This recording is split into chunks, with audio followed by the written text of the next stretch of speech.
Ya, baik, Pak.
Siapa yang belum hadir ini?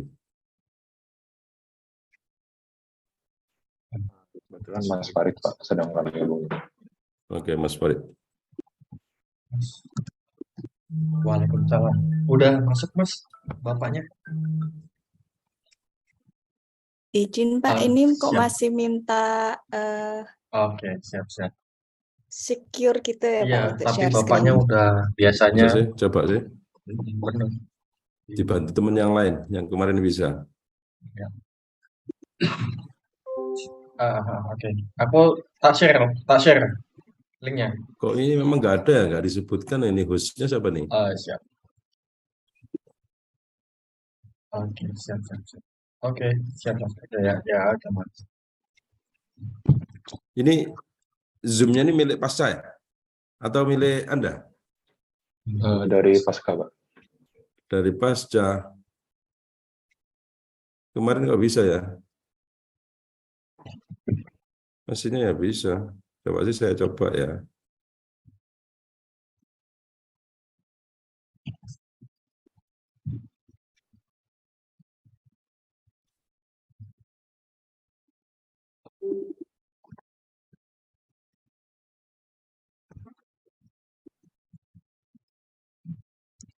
Mau dikirim ke tempatku.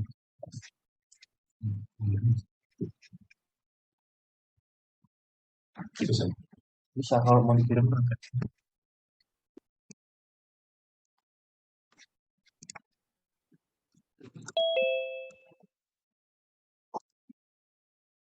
Udah belum?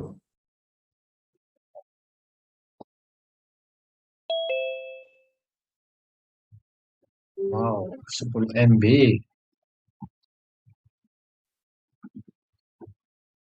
Downloadnya lama 10 MB.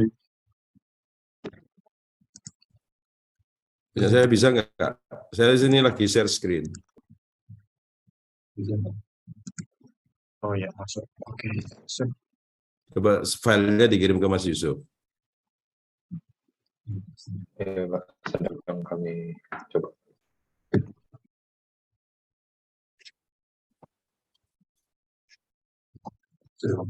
Filenya gede, Mas. Nggak sanggup ini. Farid sudah ya? Sebentar ya.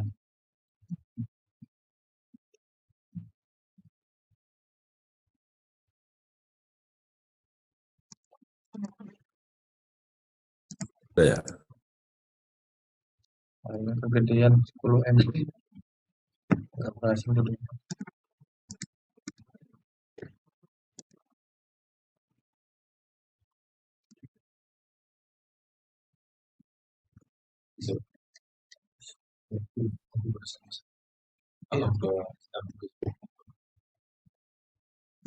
Maksudnya? Oke, masuk. Sudah terlihat, Pak. Yap. Bisa dibuka, Mbak Indah. Ya.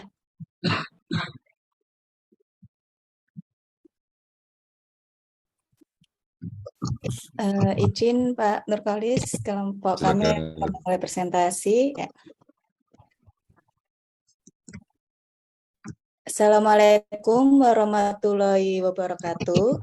Selamat malam dan salam sejahtera. Terima kasih Pak Nurkolis dan teman-teman sekalian. Pada malam hari ini kami kelompok 5, saya Indah Mulyawati dan Mas Yusuf Hadli akan mempresentasikan tentang Government Financial Statistics atau statistik keuangan pemerintah yang outline pada malam hari ini akan bisa next slide Mas Yusuf.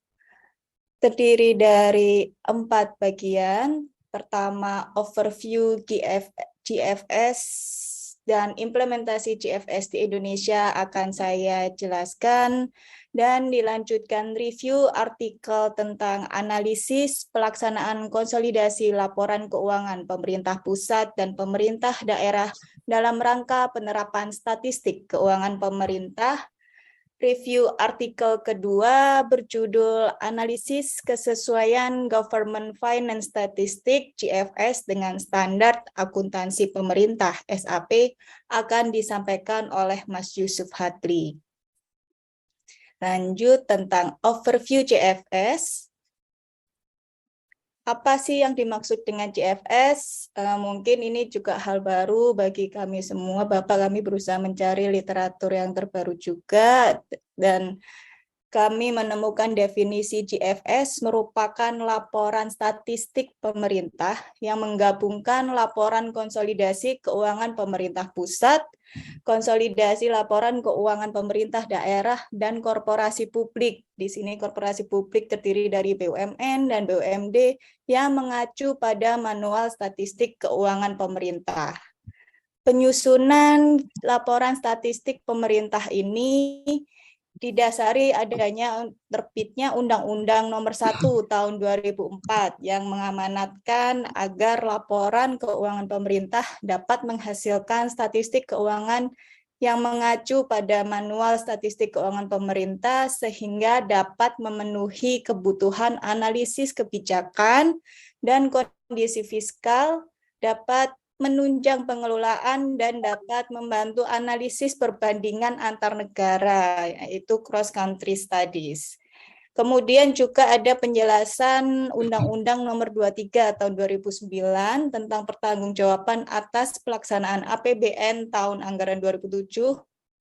Di sini DPR merekomendasikan agar pemerintah meningkatkan kualitas informasi keuangan pemerintah daerah sehingga dalam jangka panjang dapat menyajikan laporan statistik keuangan pemerintah dalam rangka meningkatkan pengelolaan keuangan negara. Di sini juga dengan adanya GFS, kita juga upaya untuk perbaikan menindaklanjuti temuan-temuan dari Badan Pemeriksa Keuangan. Kemudian di tahun 2010, terbitlah PP nomor 71 tahun 2010 menyatakan konsolidasi fiskal dan statistik keuangan pemerintah diperlukan untuk menghasilkan informasi aktivitas ekonomi dan keuangan pemerintah berupa ringkasan informasi kinerja dan posisi keuangan secara keseluruhan untuk sektor pemerintah umum atau sektor publik. Dan terbitlah PP nomor 19 tahun 2019 yang menggarisbawahi tentang pentingnya statistik di pemerintah pusat dan di pemerintah daerah, serta ada peraturan Menteri Keuangan nomor 275 tahun 2014. Di sini manual statistik keuangan pemerintah Indonesia yang mengadaptasi manual GFS di seluruh dunia. Kemudian next, yang melatar belakangi apa sih yang kenapa kita perlu memproduce laporan statistik pemerintah. Ternyata dengan luasnya Indonesia ini, kita terdiri dari 34 provinsi, kemudian juga berawal dari adanya kebijakan desentralisasi, di mana masing-masing pemerintah daerah diwajibkan untuk bertanggung jawab mengelola keuangannya sehingga menghasilkan laporan keuangan pemerintah daerah. Kemudian di kewenangan pemerintah pusat juga mempertanggungjawabkan atas anggaran dan belanjanya dengan menghasilkan laporan keuangan pemerintah pusat. Di sini terdapat data kita berjumlah 86 kementerian dan lembaga, ditambah juga dengan 1 bendahara umum negara, yang di dalamnya terdiri atas 19.692 satker. Sedangkan pemerintah daerah itu terdiri atas 542 pemerintah daerah, dan korporasi publik terdiri atas 118 BUMN dan 27 BUMD. Jika ada pertanyaan berapa kekayaan total negara Republik Indonesia, apakah terpisah, kita menjawab, oh kalau punya daerah nih asetnya sekian ribu triliun, kalau punya pusat sekian ribu triliun. Pertanyaan ini tidak terjawab sampai kita bisa mengkonsolidasikan laporan keuangan pemerintah daerah, laporan keuangan pemerintah pusat, dan juga laporan keuangan korporasi publik menjadi satu laporan statistik keuangan pemerintah umum. Kita membuat laporan statistik keuangan pemerintah juga merupakan hasil rekomendasi dari asesmen IMF yang diterbitkan pada tahun 2005, yaitu 1 tahun setelah terbitnya undang-undang terkait keuangan negara.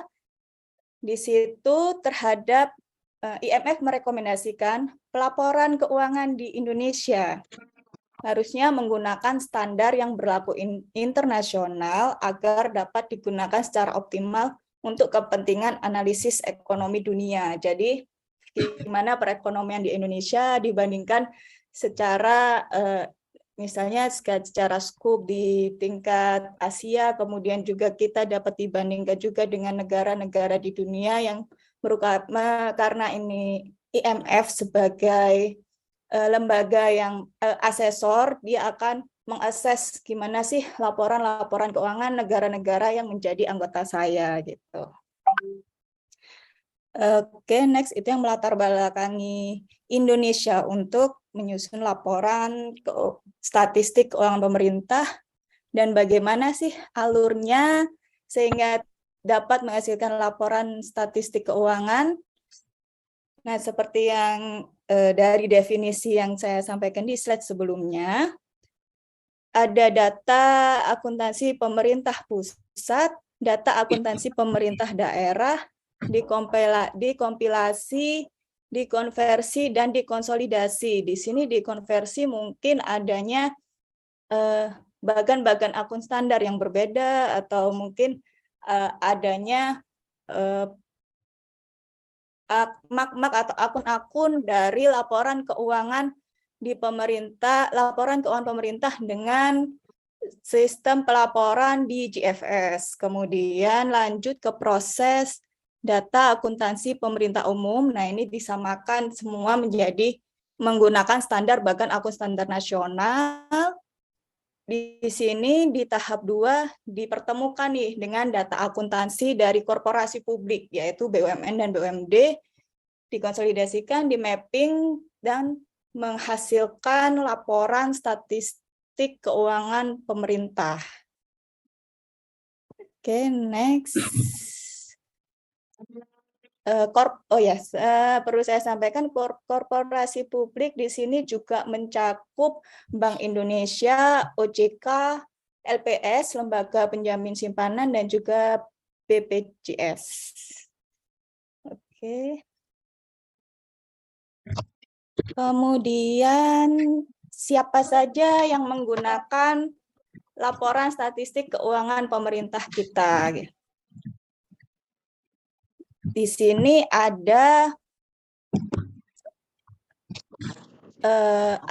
pengambil kebijakan fiskal, yaitu Kemenkyu, ada BPS selaku penyusun statistik nasional, kementerian atau lembaga serta Pemda mungkin untuk penyusunan anggarannya, proyek-proyek strategis yang ingin direncanakan dapat melihat data-data yang disajikan oleh laporan statistik keuangan pemerintah, lembaga keuangan internasional, mungkin IMF salah satunya, lembaga rating, serta masyarakat, karena laporan statistik keuangan ini dapat di-download secara bebas oleh seluruh masyarakat Indonesia.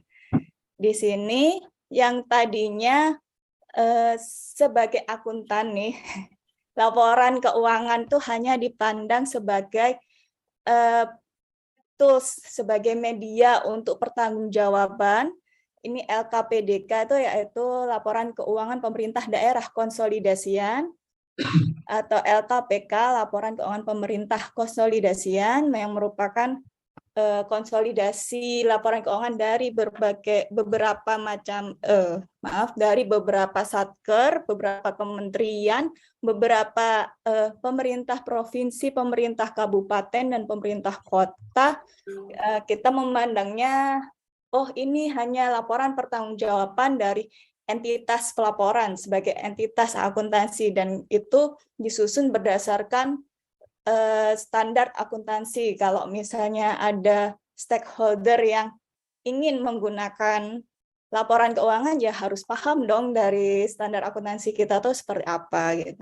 Harus mulai ada shifting cara pandang nih, ternyata laporan keuangan kita ini juga bisa membantu untuk sebagai dasar pengambilan kebijakan fiskal.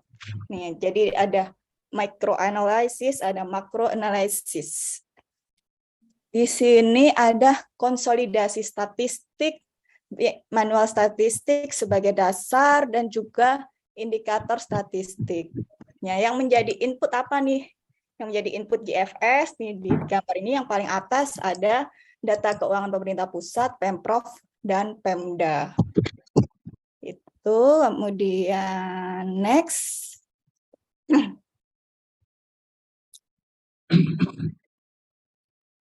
Manfaat GFS yaitu sebagai database nasional, dapat menjadi dasar analisis kebijakan ekonomi, dapat menjadi dasar analisis kebijakan fiskal. GFS juga merupakan wujud pengelolaan keuangan secara komprehensif karena sudah mencakup pemerintah daerah, pemerintah pusat, dan korporasi publik. GFS juga merupakan dukungan kebijakan untuk early warning system. Misalnya, wah defisit kita sudah sekian persen nih, dari yang diharuskan sudah melebihi, ada warning dari data GFS yang disajikan. Dan juga GFS ini dapat menjadi sebagai perbandingan antar negara, karena manualnya udah sama, diharapkan kita bisa dibandingkan dengan negara-negara lain. Terus kita sudah masuk kategori mana nih, sama yang lagi kemarin sempat tentang garis kemiskinan, misalnya ada perbedaan standar antara Indonesia dengan dunia. Nah, sedangkan kalau di GFS kan sudah satu standar, diharapkan kita bisa diperbandingkan dengan negara-negara lain. Nanti jadi pengambil kebijakan dapat bisa lebih memandang makro, dapat lebih bijak dalam pengambilan keputusannya berdasarkan GFS. Lalu next, bagaimana sih implementasi GFS di Indonesia? Ya, komponen-komponen laporan GFS di Indonesia itu disusun secara triwulanan, semesteran, dan tahunan. Kemudian komponennya apa saja? Kalau triwulan dan semesteran terdiri atas laporan operasional, neraca, dan metadata. Kalau laporan GFS tahunan terdiri atas laporan operasional, neraca, laporan sumber dan penggunaan kas, laporan arus ekonomi lainnya, dan metadata.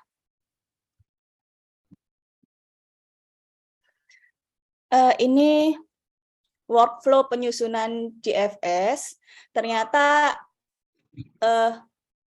sistemnya berjenjang, ada GFS tingkat wilayah dahulu. Kita mulai flow-nya yang dari bawah, GFS dari LKPD provinsi, kabupaten, atau kota dikonsolidasikan menjadi laporan keuangan pemerintah daerah konsolidasian menjadi GFS pemerintah daerah.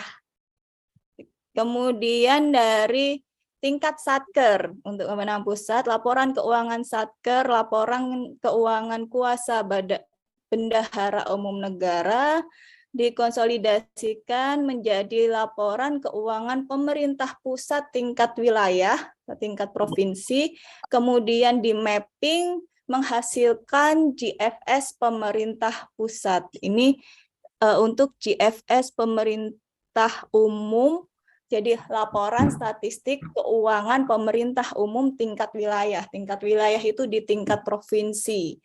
Kemudian ada lagi GFS pemerintah umum nasional. Di sini dari LKPD provinsi, kabupaten atau kota dikonsolidasikan menjadi laporan sama ya, jadi LKPD konsolidasian, GFS pemerintah daerah, kemudian dikonsolidasikan dengan GFS pemerintah pusat.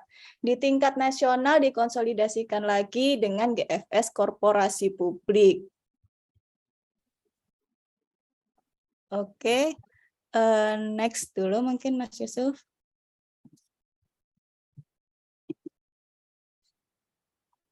Nah, di sini kelompok kami mendownload, ternyata sudah diterbitkan laporan statistik keuangan pemerintah umum. Kita mencuplik sedikit daftar isinya, jadi cakupannya apa saja ya, ada apa saja di laporan statistik keuangan pemerintah umum kita di tahun 2001. Terbitan tahun 2001 ada laporan operasional pemerintah umum, ada laporan arus ekonomi lainnya, ada neraca pemerintah umum, laporan sumber dan penggunaan kas pemerintah umum, ada catatan atas laporan statistik keuangan pemerintah umum, metadata dan lampiran laporan statistik keuangan pemerintah umum tahun 2021.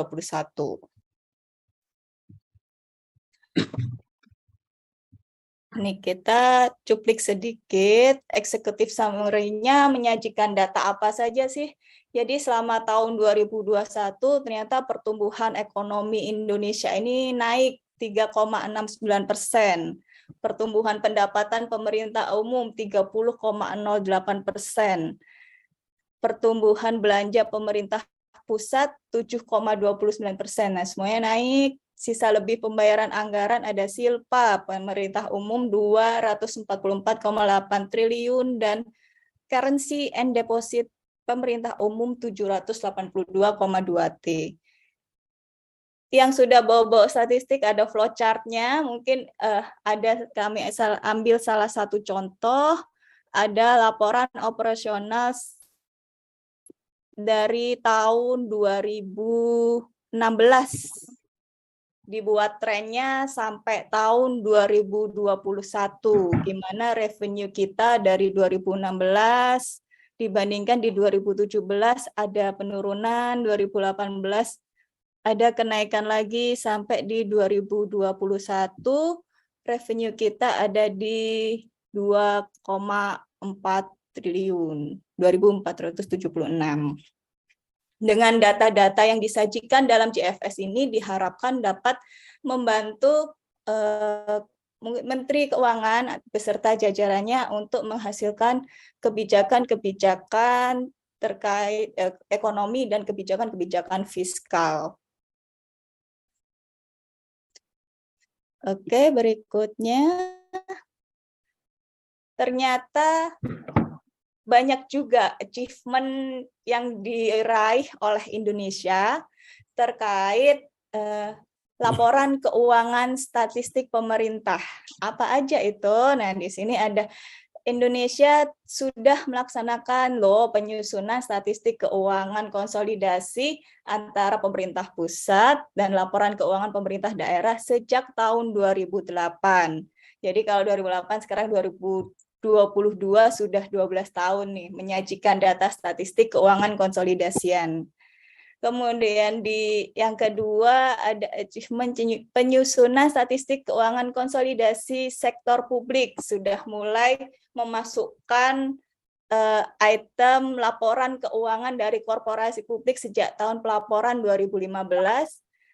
Dan laporan statistik keuangan kita juga pernah dipresentasikan dalam pertemuan tahunan IMF Bank Dunia pada tahun 2018 di Bali. Dan Indonesia menjadi salah satu benchmark penerapan statistik keuangan pemerintah di Indonesia. Oke. Next. Nah, tantangannya apa aja nih dalam pengimplementasian GFS di Indonesia? Yang pertama tentu kompetensi sumber daya manusia ya, di mana mungkin tingkat pemahaman terkait dasar hukum, standar akuntansi, dan lain-lain dalam penyusunan laporan keuangan, sampai laporan keuangan tingkat satker, sampai laporan keuangan konsolidasian, hingga mapping, dan menjadi laporan statistik keuangan pemerintah. Para SDM di dalamnya ini memiliki tingkat kompetensi yang berbeda-beda. Itu masih menjadi tantangan implementasi JFS di Indonesia. Kemudian adanya perbedaan sistem akuntansi nih, di mana yang kita masih separuh-separuh antara accrual basis dengan cash basis, sedangkan di manual GFS yang berlaku di dunia sudah mengacu pada full accrued. Adanya juga batas waktu penyusunan laporan keuangan pemerintah konsolidasian, karena Indonesia terdiri atas ribuan satker, di mana dengan tingkat SDM yang berbeda-beda, apalagi kita juga dengan pembaruan aplikasi-aplikasi yang menunjang untuk penyusunan laporan keuangan yang selalu memerlukan update, di mana setiap batas waktu penyusunan laporan keuangan pemerintah ini cukup membuat teman-teman berjuang lebih agar tercapai nih deadline penyusunan laporan keuangannya gitu. Mungkin dengan berbagai macam kendala sebelumnya, ada beberapa satker mungkin yang masih miss dari deadline untuk penyusunan laporan keuangan pemerintah. Tantangan berikutnya, kualitas laporan keuangan pemerintah daerah. Ini disampaikan oleh Menteri Keuangan sebagai pembina, di mana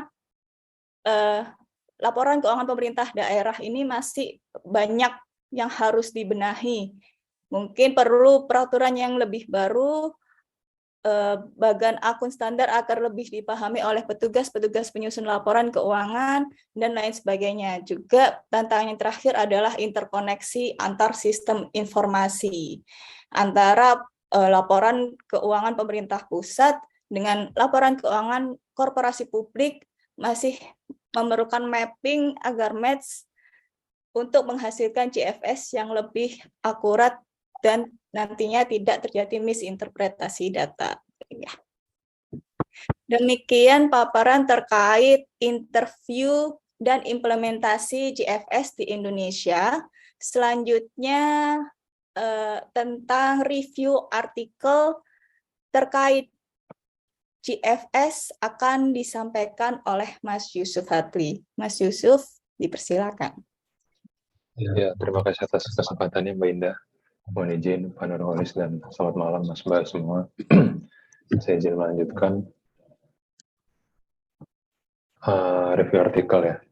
Review artikel terkait dengan GFS, yang mana artikel-artikel ini kebetulan kalau untuk rentang waktu itu sudah hampir lebih 5 tahun dari tahun sekarang. Jadi mungkin ini kalau untuk artikelnya sendiri tidak terlalu up to date, tapi artikel ini menariknya mengangkat terkait dengan fenomena-fenomena yang terjadi pada saat di awal penerapan GFS itu sendiri. Yang pertama, artikel dengan judul Analisis Pelaksanaan Konsolidasi Laporan Keuangan Pemerintah Pusat dan Pemerintah Daerah dalam rangka penerapan statistik keuangan pemerintah. Penulisnya Mbak Yaki dari UGM, penerbitnya Accounting and Business Information System Journal. Diterbitkan tahun 2018.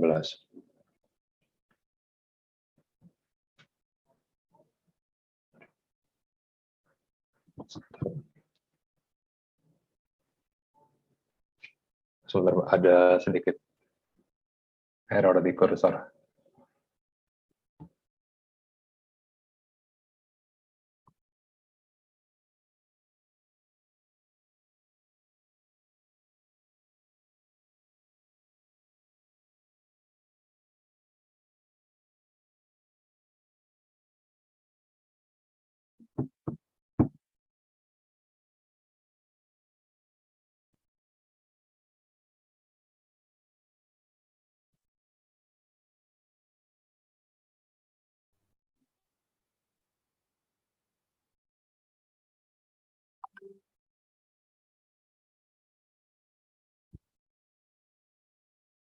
Nah, tadi sudah bisa gitu. Kenapa?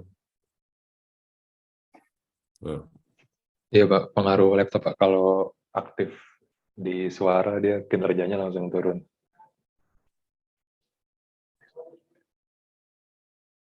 oke, silakan. Ya, Pak, terima kasih. Mungkin saya dibantu oleh Bang Dani untuk sharing screen-nya. Mohon lanjut Bang.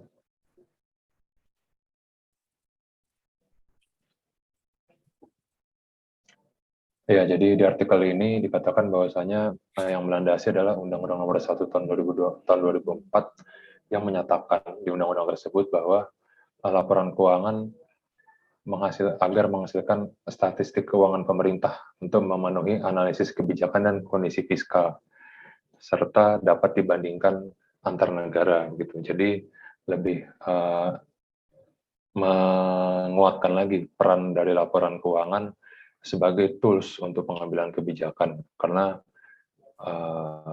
mungkin selama ini seperti yang Mbak Indah sudah jelaskan juga, laporan keuangan itu lebih kepada sekedar hasil atau output untuk akuntabilitas aja gitu, sedangkan fungsinya sebagai analisis untuk pengambilan keputusan terkait fiskal itu masih dianggap tidak difungsikan dengan optimal. Lalu di artikel itu disebutkan juga pada tahun 2015 pemerintah sudah menerbitkan laporan keuangan pemerintah konsolidasi dan laporan statistik keuangan pemerintah umum di tahun 2014. Namun ada hasil pemeriksaan BPK yang memberikan catatan berupa terdapat eliminasi terhadap akun-akun resiprokal yang tidak rinci dan perbedaan tahun anggaran antara LKPP dan LKPD. Jadi di konsolidasi tersebut ada LKPD yang digunakan tuh laporan tahun sebelumnya, karena laporan tersebut dibuat itu LKPD tersebut masih belum audited. Nah, hasil pemeriksaan BPK menggambarkan bahwa kualitas penyajian LKPK masih belum andal dan kontraproduktif terhadap upaya pemerintah untuk meningkatkan transparansi dan akuntabilitas. Jadi tujuan penelitian ini untuk mengeksplorasi pelaksanaan kondisi laporan keuangan dan mengidentifikasi apa saja kendala-kendala yang dihadapi dalam pelaksanaan konsolidasi. Terkait prosedur konsolidasi itu sendiri, di jurnal ini dijelaskan bahwa standar akuntansi pemerintahan mendefinisikan konsolidasi sebagai proses penggabungan akun-akun yang diselenggarakan oleh suatu entitas pelaporan dengan entitas pelaporan lainnya, entitas akuntansi lainnya, dan mengeliminasi akun-akun timbal balik atau resiprokal agar dapat disajikan sebagai suatu entitas pelaporan konsolidasian. Outputnya adalah laporan keuangan konsolidasian. Ini kalau misalkan kita tarik ke belakang mungkin agak mirip-mirip kalau dulu kita belajar akuntansi intermediate ya. Jadi kalau ada perusahaan induk gitu kan, subsidiary sampai bawahnya lagi, saya mikir di pemerintahan itu seharusnya lebih sederhana karena tidak banyak hubungan antar induk atau anak ya, tapi baru keinget juga ternyata banyak akun-akun resiprokal yang muncul gitu karena ada transfer dari pusat ke daerah atau transfer dari Pemprov ke pemerintah daerah di bawahnya gitu. Jadi kurang lebih mirip-mirip sehingga muncul akun resiprokal yang mesti diidentifikasi apabila perlu dilakukan eliminasi.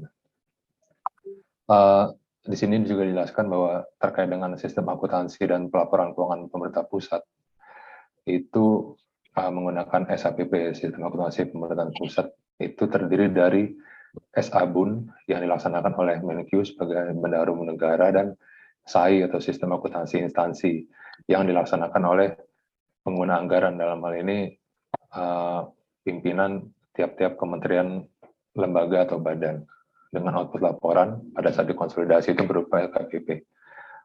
Aplikasi yang digunakan untuk menyebut beberapa itu SAIBA untuk penyusunan laporan keuangannya, dan OMSPAN atau Erekon biasanya untuk melakukan konsolidasi. Nah, sedangkan di sistem akuntansi pemerintah daerah, terkait definisi, mungkin sistem akuntansi pemerintah daerah atau SAPD adalah rangkaian sistematik dari prosedur, penyelenggara, peralatan, dan elemen lain.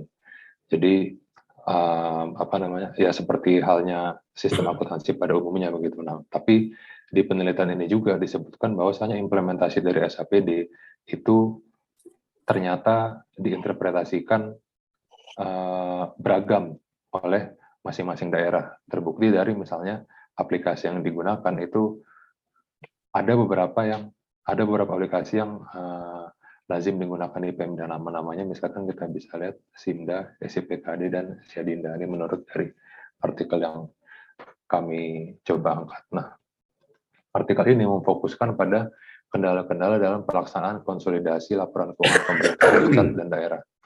Kendala pertama adalah terkait dengan ketersediaan data.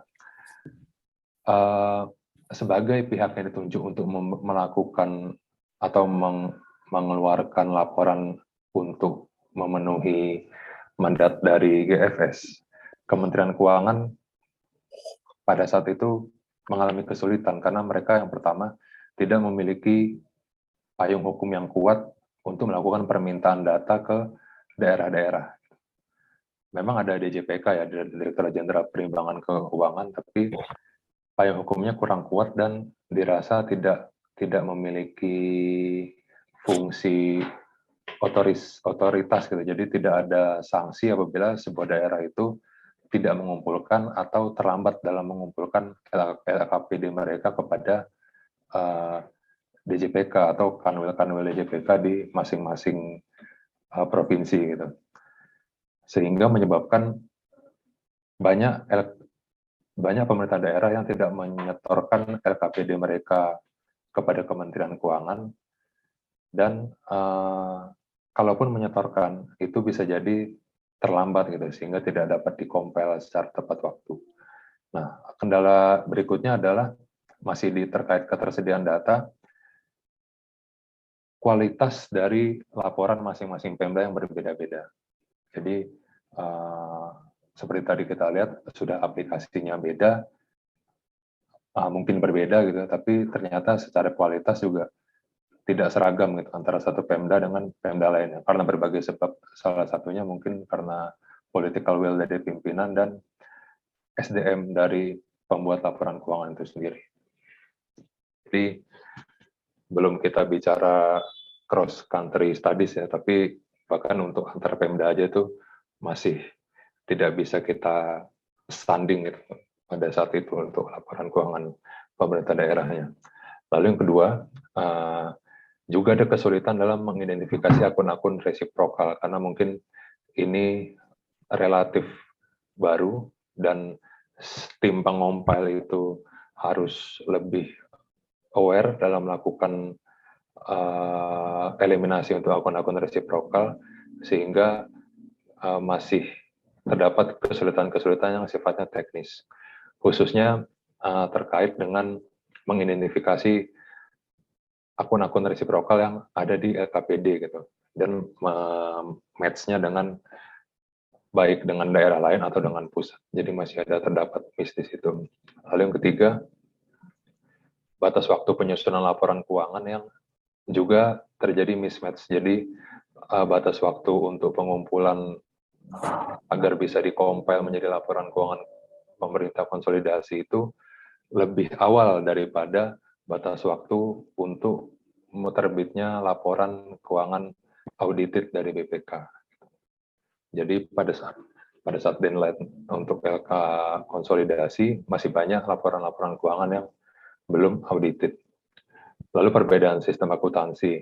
Yang pertama terkait aplikasi, yang kedua juga dalam pelaksanaannya masih terjadi perbedaan, katakanlah pencatatan gitu atau penafsiran atas sebuah transaksi, padahal untuk transaksi yang sama. Di jurnal ini disebutkan ada case bantuan dari sebuah Pemprov ke pemerintah kota di bawahnya.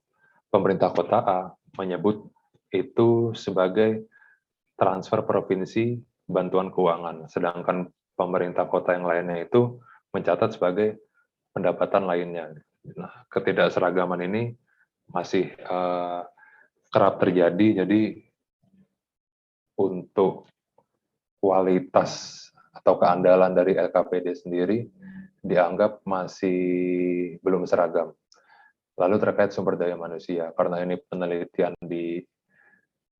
dilakukan terhadap laporan keuangan medio 2014 sampai 2016, di mana sistem akuntansi secara akrual mungkin masih menjadi hal yang baru bagi para petugas atau para akuntan di masing-masing lembaga, sehingga masih terdapat ya bisa dibilang kerancuan gitu dalam pelaksanaan pembuatan laporan baik di daerah maupun di pusat.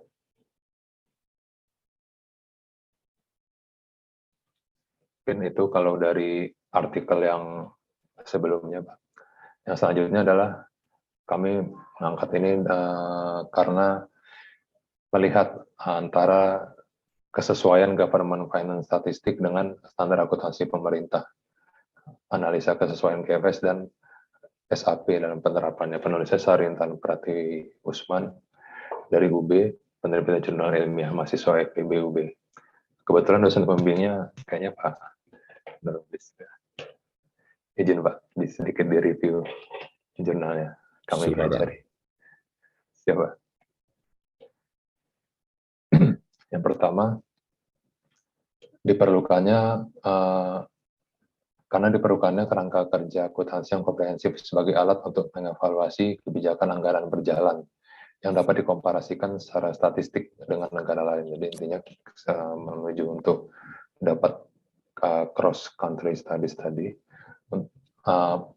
Dasarnya sama, Undang-Undang Nomor 1 Tahun 2004, karena menyaratkan bahwa atau mengamanatkan bahwa laporan keuangan pemerintah itu juga menjadi laporan yang bisa yang mengacu pada GFS. Input utama GFS adalah laporan keuangan pemerintah yang berdasarkan standar akuntansi pemerintah berbasis akrual. Nah, tujuan di sini adalah mengetahui implementasi bagaimana SAP itu bisa digunakan untuk memenuhi laporan yang disyaratkan oleh GFS. Penelitian ini mengangkat beberapa kendala-kendala dalam pelaksanaan konsolidasi laporan keuangan pemerintah pusat dan daerah. Yang pertama, penerapan dua standar pada pelaporan GFS dan SAP di Indonesia. Anggaran pemerintah pada saat penelitian dilakukan itu masih berbasis kas, sedangkan GFS itu sudah memiliki paradigma akuntansi secara akrual. Lalu pada saat itu belum adanya prosedur untuk penerapan GFS, baik terkait teknik konsolidasi atau bridging-nya dari SAP-nya sendiri ke GFS, maupun instansi yang berwenang untuk melaksanakan GFS. Jadi masih Kementerian Keuangan, tapi Kementerian Keuangan itu cenderung masih abu-abu antara itu di-lead oleh DJPB atau seberapa besar peran DJPK di sana, karena DJPK yang lebih mudah untuk bisa mengcompile data-data berupa laporan keuangan dari pemerintah daerah. Lalu masih terkait dengan nomor A sebenarnya itu kesiapan SDM akan akuntansi berbasis accrual. Karena untuk penganggaran itu kita masih berbasis kas dan untuk akuntansinya itu masih relatif baru. Lalu perbedaan standar atau kerangka konseptual GFS dan SAP. Untuk SAP sendiri, meskipun sudah mengacu pada IPAS atau International Public Accounting Standard, namun pada praktiknya penyusunan SAP itu masih dibuat dengan menyesuaikan kondisi di Indonesia. Lalu nomor B, tujuan SAP adalah menyediakan kerangka akuntansi untuk mengetahui kondisi fiskal.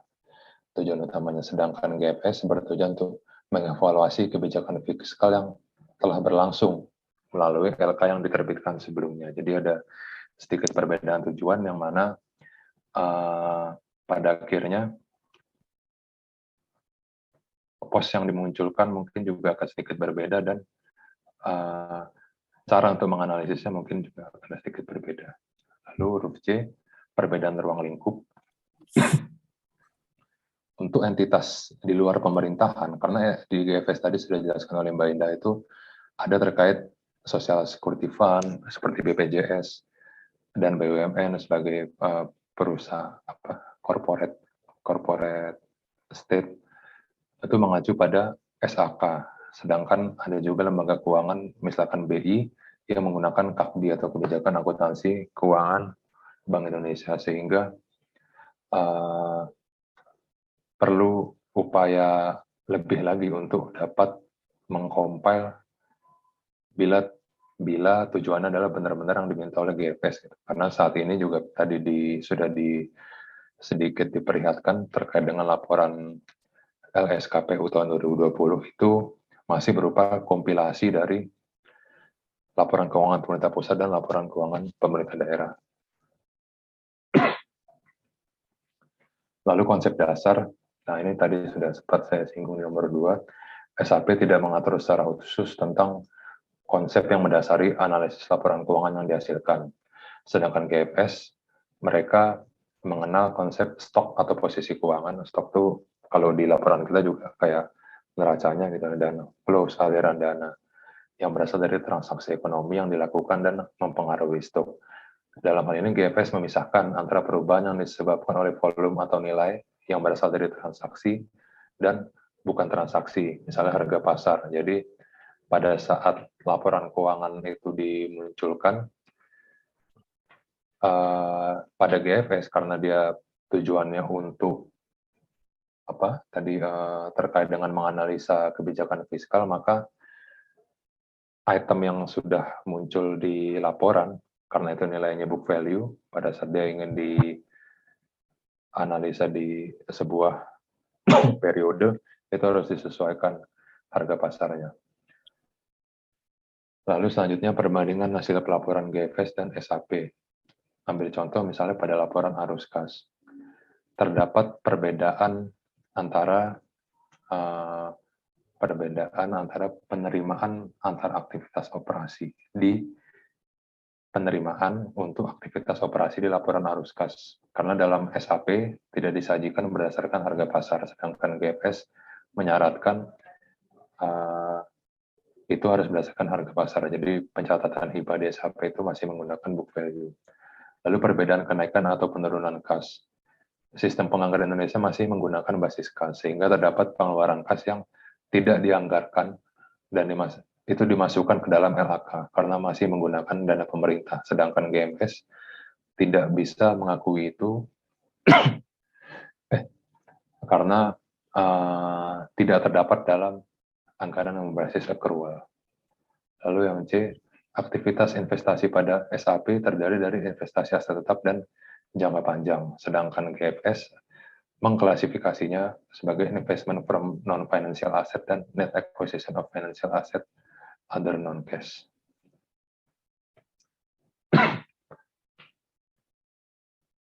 Lalu selanjutnya mapping akun SAP ke GFS. Terdapat beberapa akun yang perlu dikonsolidasi. Ini sebenarnya bukan konteksnya tidak sepenuhnya kendala, ya, tapi memang lebih kepada tantangan dalam proses pembuatan laporan yang dipersyaratkan GFS. Yang pertama, pendapatan laba operasional itu dikonsolidasikan ke revenue, dan pendapatan non operasional berupa surplus penyelesaian kewajiban jangka panjang dan pendapatan luar biasa itu dikonsolidasikan ke other revenue. Jadi lebih kepada pengerucutannya aja. Lalu yang B, beban operasional dikonsolidasikan ke expense, dan beban non operasional berupa defisit dan beban luar biasa dikonsolidasikan ke other expense. Lalu terkait belanja modal, terdapat LRA, surplus atau defisit penjualan aset pelancar yang dikonsolidasikan ke transaction in non-financial asset dalam statement of operation dan statement of source and uses of cash. Jadi mungkin lebih kepada pada saat bridging, konsolidator itu harus jeli gitu, karena sangat mungkin dari satu akun di pemerintah di SAP itu akan tersplit menjadi dua akun di GFS, atau mungkin sebaliknya dari dua akun di SAP itu menjadi satu di GFS. Mungkin itu lebih ke tantangan teknikal dalam proses penyusunan laporan. Kesimpulan dari penelitian ini sendiri, jadi dianggap bahwasanya GFS merupakan sistem yang tepat untuk menganalisis dan mengevaluasi kebijakan fiskal suatu negara, karena sifatnya mengkonsolidasi laporan keuangan dari seluruh entitas pemerintah dan melalui standar akuntansi pemerintahan yang berlaku. Lalu, namun penerapan GFS di Indonesia belum memadai dikarenakan anggaran yang masih belum berbasis accrual, prosedur dan teknis penyesuaian GFS ke SAP belum lengkap, dan kesulitan pemerintah dalam menerapkan standar akuntansi pemerintah berbasis accrual yang baru diterapkan sebelumnya pada 2015, karena penelitian ini dilakukan pada medio 2014 sampai 2016. Lalu ruang lingkup penerapan pada SAP terdiri dari pemerintah pusat dan pemerintah daerah, sedangkan GFS sendiri menyaratkan keseluruhan pemerintah yang terdiri dari pemerintah umum, yaitu pusat dan daerah, juga korporasi keuangan publik dan korporasi non keuangan publik.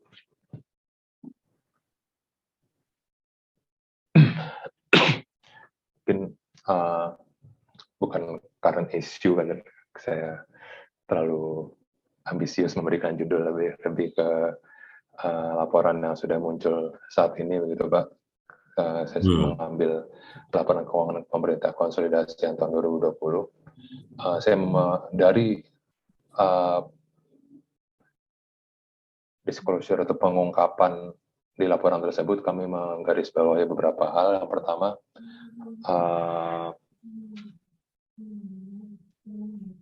pengakuan dari DJPP sendiri yang menyatakan bahwasanya terdapat penyempurnaan yang harus dilakukan, khususnya terkait dengan pengumpulan data LKPD maupun proses penyusunan yang masih dilakukan secara manual.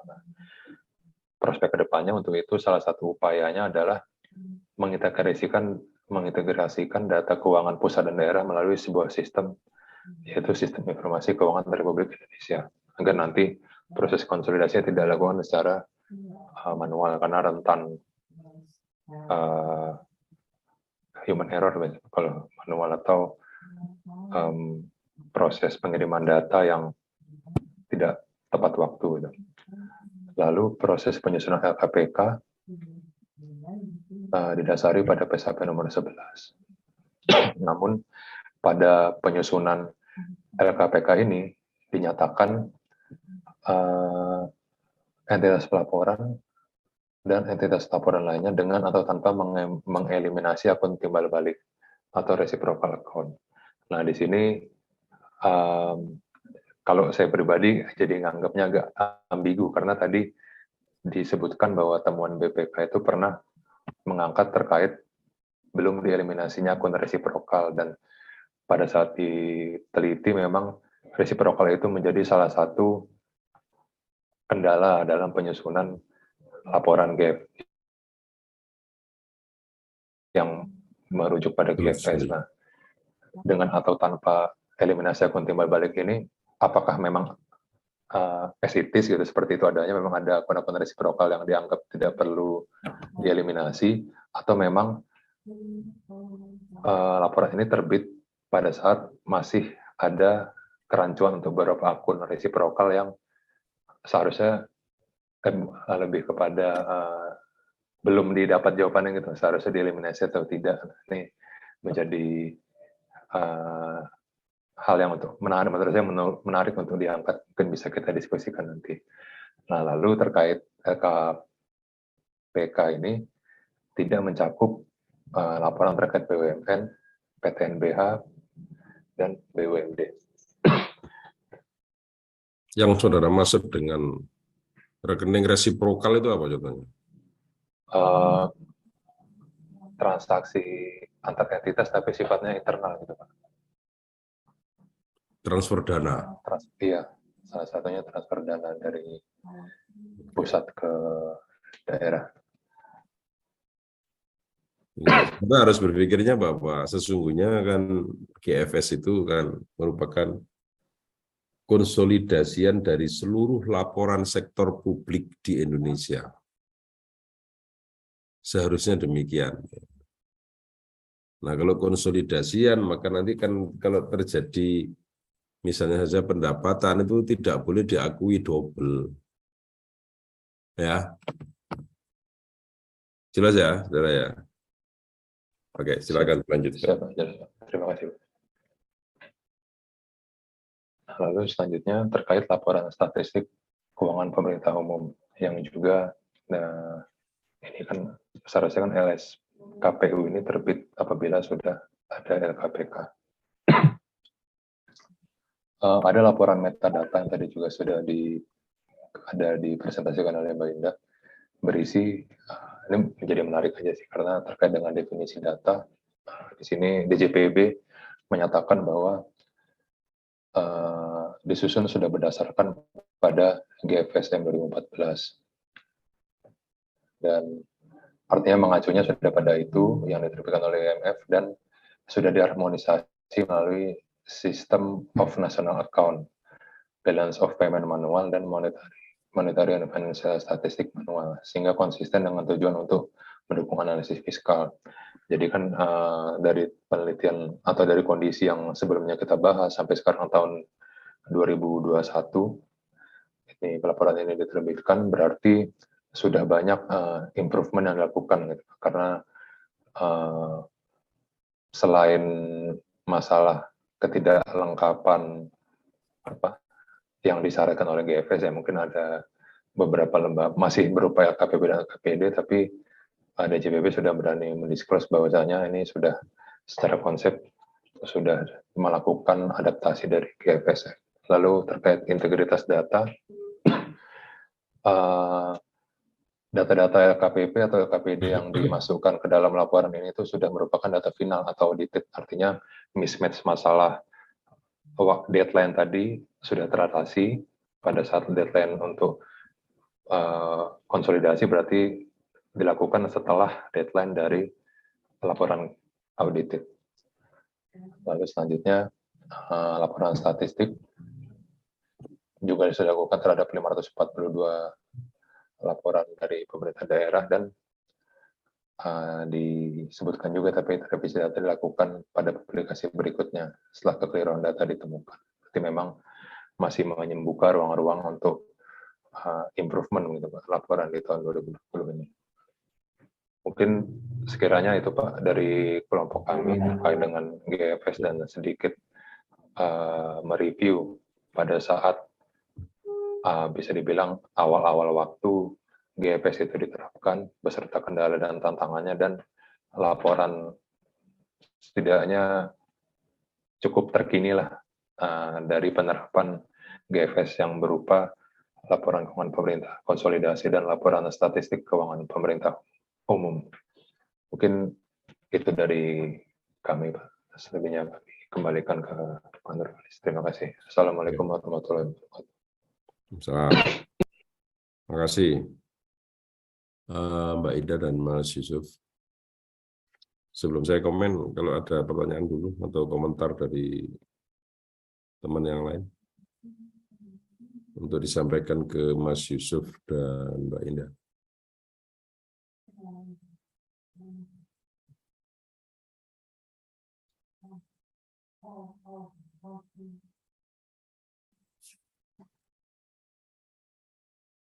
Silakan. Mbak Dima mungkin udah tersenyum-senyum, biasa ada pertanyaan. Ya. Terima kasih atas kesempatannya. Di sini mungkin saya agak curhat aja sih. Sebelumnya saya apresiasi terhadap tim penyaji yang sudah membuka wawasan terkait GFS ini, karena bagi saya sendiri GFS ini merupakan istilah yang baru gitu, dan ternyata saya juga baru tahu banyak hal yang baru saya ketahui dari mendengar presentasi ini begitu, bahwa tadi disebutkan bahwa GFS itu sebenarnya telah konsolidasinya telah disusun baik di pemerintah pusat maupun pemerintah daerah gitu sejak tahun 2008 gitu. Kemudian yang untuk GFS sektor publik sudah disusun sejak tahun 2015 seperti itu, dan ternyata memang sebenarnya sudah dari dulu, tetapi saya baru mendengar istilah ini semenjak saya kuliah di S2 di Brawijaya ini. Kemudian kan saya kuliah S1 itu sekitar tahun 2013 sampai tahun 2017. Nah, namun ketika saya kuliah itu pernah gitu saya mendengar istilah GFS ini gitu. Nah, jadi saya tuh agak-agak penasaran gitu. Kenapa ya ketika saya dulu kuliah S1 gitu, yang notabene pada tahun 2013 sampai 2017 itu GFS sedang berkembang gitu. Tetapi saya belum pernah mendengar istilah ini gitu. Apakah memang pada tahun-tahun tersebut GFS ini belum menjadi materi seperti itu di perkuliahan, atau memang belum ditekankan penggunaannya, atau bagaimana gitu. Itu sih saya penasaran aja di situ. Anda S1-nya di mana? Di UGM, Pak. Oke. Ya boleh nggak di cover aja. Jawabannya nggak di Saya kok cover. penasaran kok kayak nggak pernah dengar istilah itu gitu. Meskipun saya di yang apa namanya di S1 sini nggak diajarkan, tapi dulu itu memang ada ya, Pak ya. semacam special issue saja kan, karena kalau misalnya ada yang ngambil itu ikut itu. Oh iya ya, makanya saya kok Nggak apakah ada, saya nggak selama ini ada. Kalau tertinggal jadi gitu? hanya ngambil akuntansi sektor publik itu nggak di cover di sana. Oh iya iya iya.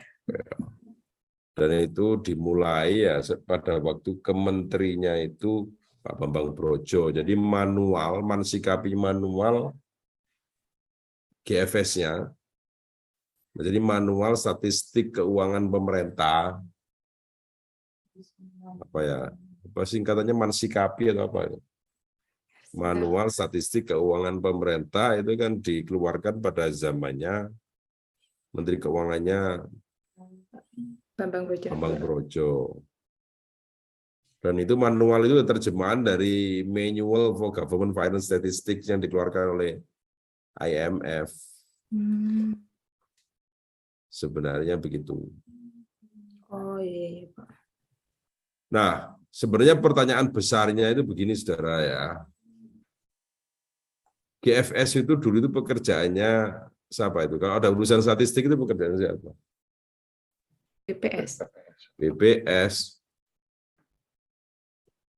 Cuman BPS itu dulu kan mendapatkan data-data keuangan itu kan sangat simpel. Waktu itu masih menggunakan apa namanya, basisnya itu semuanya kan seberapa basis kas. Dulu diambil dari laporan perhitungan anggaran itu sudah cukup. Nah, tapi sekarang kita itu hendak mengkonsolidasikan seluruh laporan keuangan untuk distatistikkan gitu ya. Jadi seluruh laporan keuangan, seluruh laporan keuangan sektor publik di Indonesia.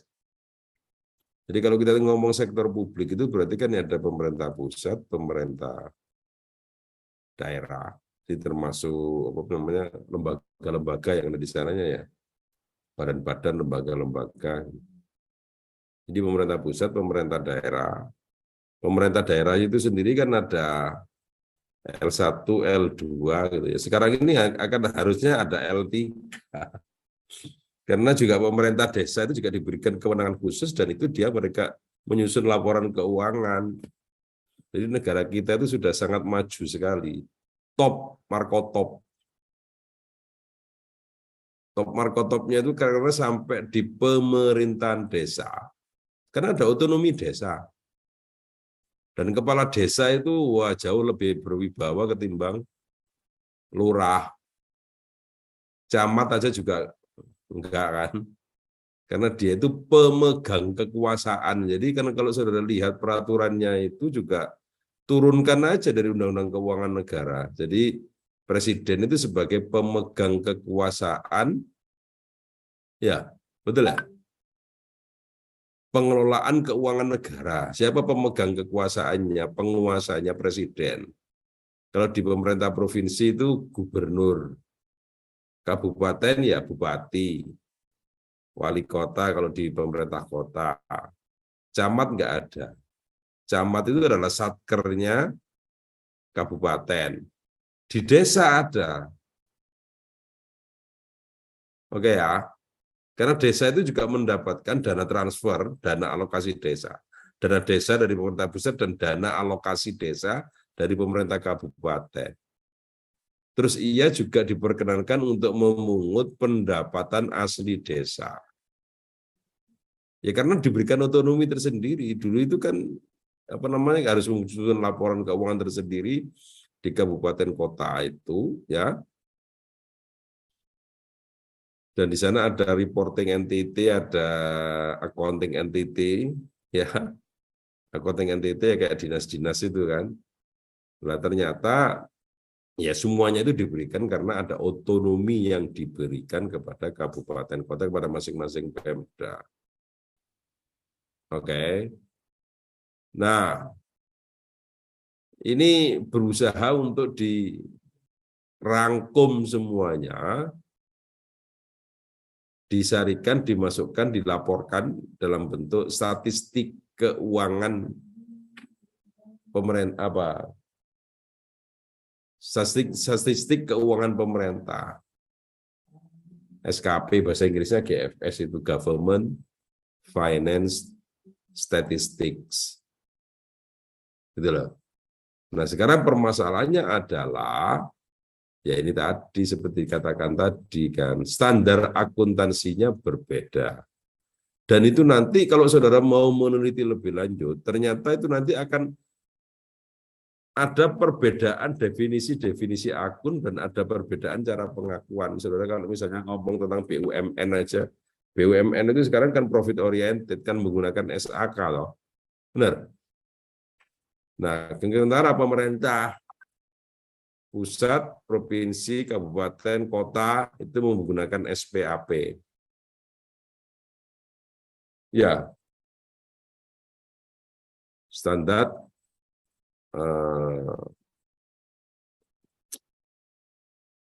standar akuntansi pemerintah SAP, standar akuntansi keuangan pemerintah. PP 71 2010. Nah, kemudian saudara perhatikan, ada beberapa definisi akun itu di sana. Itu saja sudah beda. Kalau nggak percaya nanti dibuka ya. Anda search lagi, jadi buku pedoman penyusunan statistika keuangan pemerintah di Indonesia, Mansikapi. Wah, itu terjemahannya aja juga agak saya nggak tahu itu sudah direvisi apa belum. Karena saya sudah lama, saya ya waktu ngajar itu ya waktu ngajar bimbing siapa tadi namanya sampai lupa saya itu. Nulis skripsinya tahun berapa itu? 2016 kalau nggak salah, Pak. 2016 itu lulusnya 2016 itu kalau nggak salah itu lama itu nulisnya, mungkin jangan-jangan mulai 2015 itu mulai mikirkan itu. Nah itu awal-awal penerapan. Jadi kenapa itu salah satu motivasinya loh. Coba lihat di buku pedomannya itu. Jadi beberapa kalimatnya itu sudah banyak yang sulit dipahami karena ada kalimat-kalimat yang ambigu.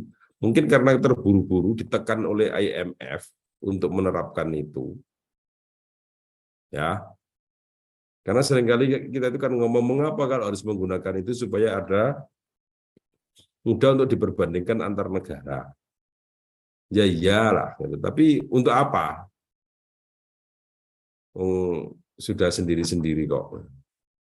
Apa namanya kan kita memiliki jurisdiksi tersendiri, sistem politik dan hukum yang sendiri yang berbeda dengan yang lain sehingga ya mau dibandingkan ya boleh aja, tapi sebenarnya kan apa namanya ya kita punya sistem tersendiri. Bagi saya yang penting negara itu harus memiliki apa komitmen yang kuat untuk meningkatkan kesejahteraan rakyatnya. Laporan-laporan keuangannya itu disajikan secara akuntabel, ya. Basis kas atau basis akrual itu ya silakan saja, ya. Basis akrual itu kan nggak serta-merta membuat negara itu menjadi lebih makmur, kan nggak, ya. Tetapi secara teoritik harusnya dengan basis akrual itu lebih disclosure-nya itu lebih lengkap. Nah sekarang ini kan akhirnya karena kita itu menggunakan apa namanya standar akuntansi pemerintahan berdasarkan PP 71 2010, laporannya aja kan ada 7, betul ya? Jadi ada laporan realisasi anggaran, terus ada laporan operasional, terus ada laporan perubahan SAL, terus ada neraca, terus ada laporan perubahan posisi keuangan, ya, ada laporan arus kas, ada catatan atas laporan keuangan. Nah, jadi yang menunjukkan bahwa pemerintah kita menerapkan akuntansi akrual itu kan ya mana? Yang menunjukkan bahwa kita itu menggunakan akuntansi akrual adanya laporan apa? Laporan operasional, ya, Pak. Laporan operasional dan neraca. Oke ya.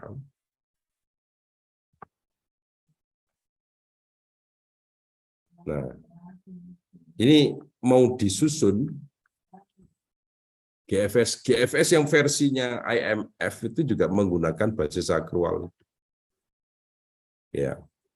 Makanya yang menyelenggarakan akhirnya Dirjen Pembendaraan kalau nggak salah yang di Kementerian Keuangan itu yang menyelenggarakan penyusunan laporan ini. Ya.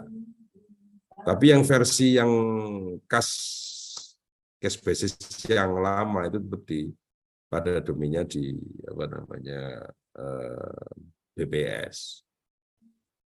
Ya. Nah, jadi kalau misalnya ini diterapkan, maka sebenarnya ya saudara harus belajar teori akuntansi dulu. Itu nanti kan di sana kan ada beberapa perbedaan definisi, ya, ada perbedaan cara pengakuan dan lain-lain itu yang ya agak sulit juga untuk dikonsolidasikan. Kalau kita itu ngomong apa namanya dengan logikanya akuntan, terminologi kalau mau digabungkan itu ya harus melalui apa namanya prosedur konsolidasi, kan gitu. Ya. Ya, kalau mau dikumpulkan ya sudahlah, pokoknya sekarang dikumpulin aja semua piutang pemerintah itu berapa sih. Nah, ini permasalahannya kalau mau menggunakan logika konsolidasi, ya seperti yang dikatakan Mas Yusuf tadi, kita harus melihat dulu rekening-rekening yang resiprokal itu tidak boleh terjadi pengakuan double. Benar ya? Kalau kita itu mau melaporkan yang dimiliki ada di Republik ini, karena misalnya pendapatan yang diakui oleh pemerintah pusat ya tidak boleh lagi kemudian apa diakui sebagai apa namanya ya memang diakui oleh pemerintah daerah. Kemudian pada saat konsolidasi itu juga sama-sama pendapatannya kan double akhirnya. Misalnya dari 2.000 triliun ya dari 2.000 triliun di APBN kita misalnya.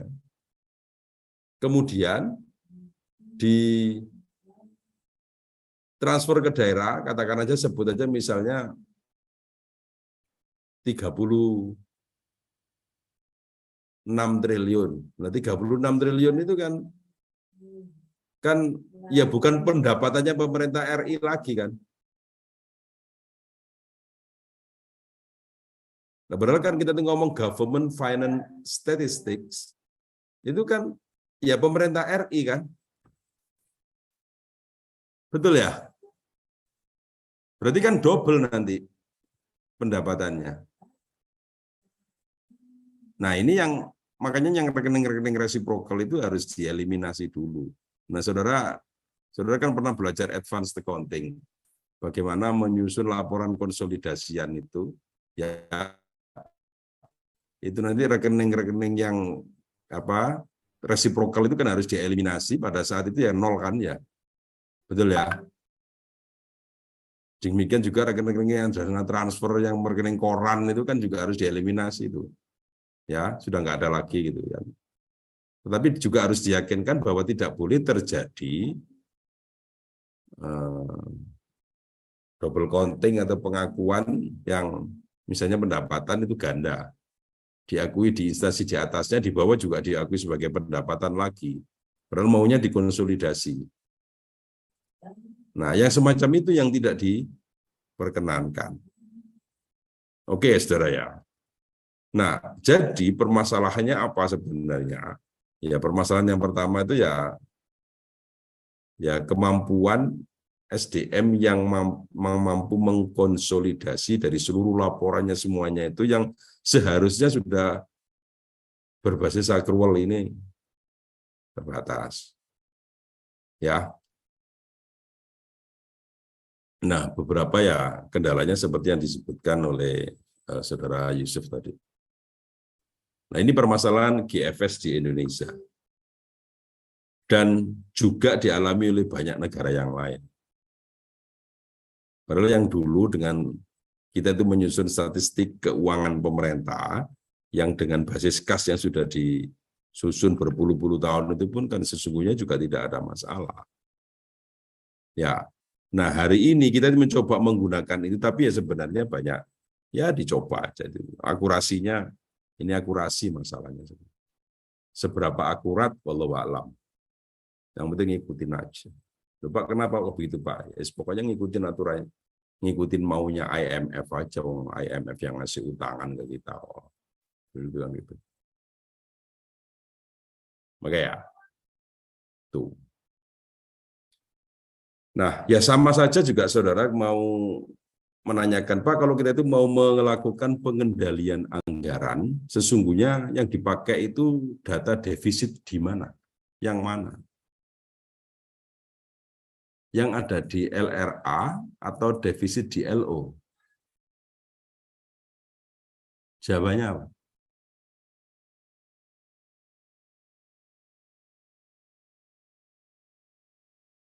Loh, saudara kan menyusun laporan keuangan kan untuk pengendalian anggaran ya. Kan kalau sebelum terjadinya krisis dalam kondisi normal, aturan di pemerintahan kita itu bahwa defisit anggaran itu tidak boleh melebihi 3% dari PDB. Yang mana?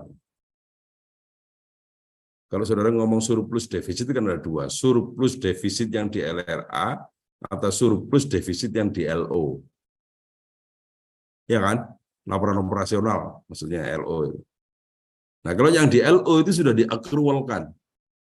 Jadi nanti kalau mengakui pendapatan, termasuk di sana itu pendapatan yang belum diterima uang kasnya, tapi harusnya terjadi di situ, ya sudah diakui. Ya. Nah, belanja-belanja yang betul-betul kita perlakukan, yang betul-betul dipakai terjadi pada periode anggaran itu. Ya. Tetapi yang kita sebut dalam definisi akuntansi itu sebagai expenses, bukan expenditure. Karena expenditure bisa jadi kalau misalnya untuk persediaan itu kan nilainya kan lebih besar daripada yang dibutuhkan. Tapi nanti akan ada sisanya di persediaan. Nah, berarti yang kita pakai ya tidak seperti yang di jumlah yang dibelanjakan. Tapi yang jumlah yang dibelanjakan itu harus semuanya terlaporkan di LRA. Oke ya. Dan demikian pula nanti di LO itu juga akan dilaporkan non-cash expenses juga, seperti penyusutan, depresiasi ya, amortisasi jika ada, dan seterusnya. Ya, nah yang mana yang dipergunakan tetap yang di LRA kan? Benar ya? Nah ini yang terjadi. Nah, terus kemudian juga ada beberapa yang ternyata tidak dilampirkan tersendiri. Nah, sekarang apakah itu juga dikonsolidasikan? Wallahu a'lam. Tadi yang disebut misalnya laporan keuangannya PTNBH, terus apa lagi itu? Kan sekarang kan tidak dikonsolidasikan di kementerian toh, tersendiri laporannya. Oke, kalau dulu BLU ya harus nyusun laporan keuangan tapi nanti dijadikan lampiran. Nah, jadi yang sebenarnya yang ada di manual itu harusnya ditambahkan lagi. Oke, termasuk termasuk PTNBH harus masuk di sana. Pemerintah desa harusnya masuk di sana, dikonsolidasikan semuanya. Wah, ini pekerjaan ini cukup rumit juga, ya. Nah ini jadi kendala juga, apalagi kalau saudara mungkin sudah masuk ke teknisnya. Sistem kalau didesain oleh orang yang berbeda-beda, digunakan oleh organisasi yang beda, mengonsolidasikannya rumit ini. Karena sejak awal otonomi daerah dulu itu saya termasuk yang mengusulkan, sudahlah daerah-daerah itu nggak usah nyusun sistem akuntansi. Nah, terus gimana Pak? Ya Kementerian Keuangan aja nyusun. Terus gimana dihibahkan ke daerah-daerah? Ya, nanti kalau training aja lah itu mungkin barangkali mau apa namanya didanai boleh. Supaya nanti mengkonsolidasikannya juga akan mudah. Dan apa namanya? Badan akun standarnya itu juga biar segera terwujud ya pada waktu itu ya, biar segera terwujud dan terterapkan dan diterapkan. Nah, kalau sudah oke memang semuanya sama begitu, nah konsolidasinya akan menjadi lebih mudah. Nah, kalau kondisi yang sistemnya agak berbeda, ya, nah itu mengkonsolidasikannya agak repot. Kan nggak mungkin kita itu mengkonsolidasikan pakai Excel, urusan sekian banyak ini, kan nggak mungkin toh. Ya bisa aja Pak, kan kalau kita belajar. Ya pada waktu kita belajar akuntansi keuangan dulu ya bisa menggunakan Excel aja ya kan sudah cukup bagus ya. Ada berapa itu subsidiary-nya, ada 25, nggak ada masalah. Kolom-kolom di Excel masih ngatasin. Tinggal mata kita kuat apa enggak gitu aja kan. Ya, tapi itu tadi kalau sudah itu menggunakan apa yang terprogram, nah itu nanti ya akan lebih mudah sesungguhnya kalau kita itu menggunakan sistem yang sama. Ya, tapi inilah yang terjadi di tempat kita, pinginnya berbeda. Ya. Nah, sekarang pentingnya mengkonsolidasi ini, jadi pentingnya badan akun standar itu pada akhirnya ya akan dipergunakan untuk ini. Ya. Pada saat dikonsolidasi, nah untuk bisa mewujudkan government finance statistik. Dan sesungguhnya itu nanti akan diambil ya beberapa data-data pokok aja, pokoknya akan dilaporkan di statistiknya. Jadi sebenarnya pemerintah kita itu menghasilkan penerimaan berapa sih, belanjanya berapa di masing-masing belanja kalau mau dipilah bisa, utang kita berapa, utangnya Pemda berapa, utangnya BUMN dan lain-lain juga berapa, konsolidasi. Nah, tentu saja proses konsolidasi itu akan repot manakala mereka memiliki sistemnya masing-masing. Oke ya. Standar akuntansinya kan juga terpisahkan. Tapi ya nggak apa-apa, yang namanya negara besar ya mestinya apa namanya nggak mudah lah untuk mengkonsolidasikan semua data, semua informasi, laporan-laporan ini mau dikonsolidasikan. Nah, jadi bagaimanapun juga itu tingkat akurasinya masih tanyakan. Cuman ya nggak apa-apa daripada tidak ada data sama sekali kan.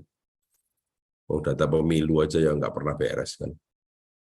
Padahal yang sudah terkoordinasi apa gitu ya. KTP juga nggak beres. Artinya orang yang apa namanya pada waktu itu ya punya KTP double masih banyak. Tapi sekarang itu dengan semuanya merujuk pada apa namanya NIK. Jadi single identity number itu dengan diterapkan itu sudah nggak boleh lagi orang-orang macam-macam. Ya, kalau di luar negeri kan juga sama kan, semuanya itu menggunakan ini aja. Nah makanya saya setuju juga itu yang pernah ada ide apa namanya Bu SMI kalau nggak salah ya.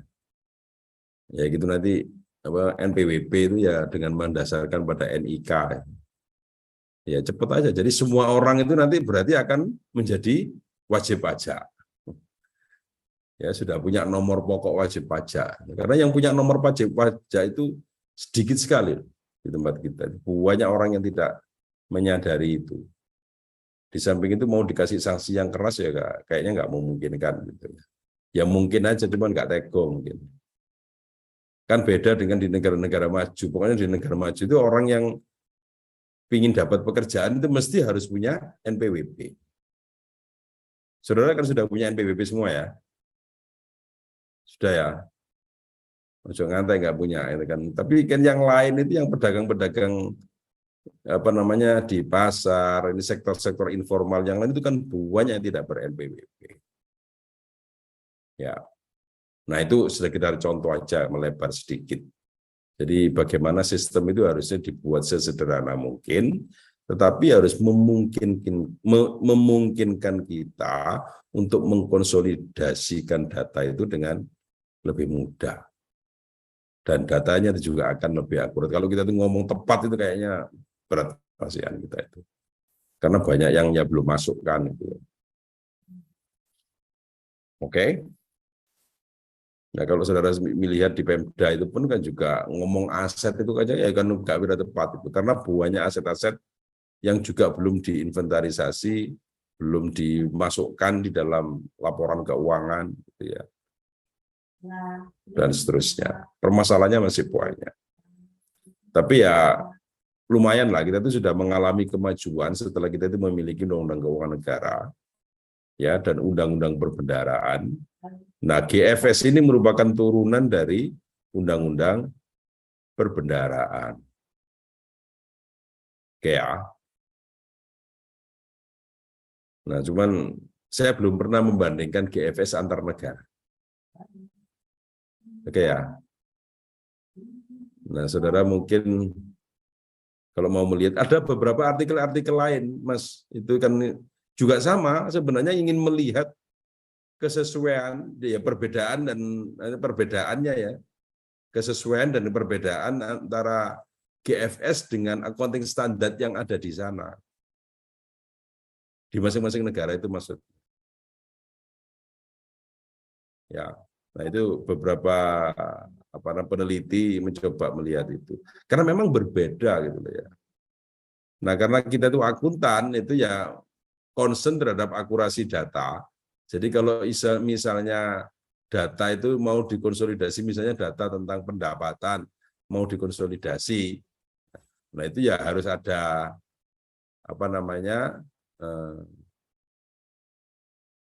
kesepakatan tentang yang dimaksud dengan pendapatan itu apa, kan gitu.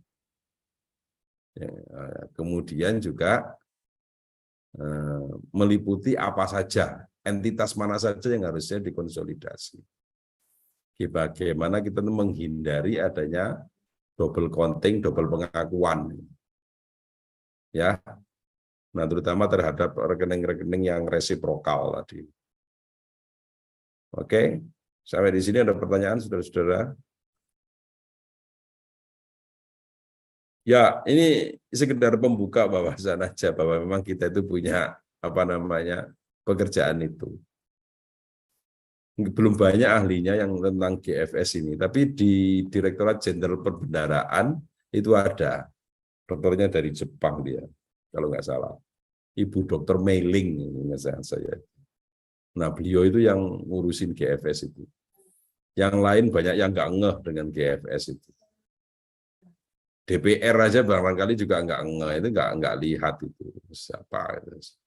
Ya pokoknya kalau apa namanya ya melihat datanya apa paling yang dilihat data inflasi ya gitu-gitu aja lah paling yang dilihat. Kemudian juga apa namanya ya utang gitu-gitu aja lah yang pokok-pokok aja yang dilihat. Padahal sesungguhnya GFS itu menyajikan data yang ya komprehensif dari seluruh sektor publik di suatu negara. Yang ngomong itu ya, seluruh sektor publik di suatu negara. Jadi kalau kita itu ngomong sektor publik di negara ini apa aja? Sektor publik berarti di sini sebenarnya definisi sektor publik itu apa? Bukan hanya dilihat dari ininya, dari karakteristik operasinya. Karena rumah sakit milik Muhammadiyah itu sesungguhnya juga sektor publik gitu kalau dilihat dari karakteristik operasinya, karena memberikan layanan publik. Tapi yang kita maksudkan bukan itu. Yang menggunakan dana APBN, Pak, enggak hanya itu. Mengapa? Karena meliputi BUMN juga. Jadi harusnya government linked. Saudara pernah dengar istilah itu ya? Government linked institution. Jadi institusi-institusi yang terhubung, terkait dengan pemerintah. Jadi kayak BUMN itu kan biasanya kan kita itu menerjemahkan dalam bahasa Inggris kan state owned companies gitu ya, atau state owned enterprises gitu ya. Itu ada yang menyebut itu government link, boleh aja. Nah itu yang dimaksudkan. Nah apa aja itu kalau di Indonesia? Ya pemerintah pusat, pemerintah provinsi, pemerintah kabupaten, kota, terus pemerintah desa, Bank Indonesia, terus ya lembaga-lembaga macam-macam tadi, ya BPJS Kesehatan, BPJS Ketenagakerjaan, terus banyak BUMN, BUMD, BUMD, terus apa lagi? Ya kira-kira sekian banyak itu.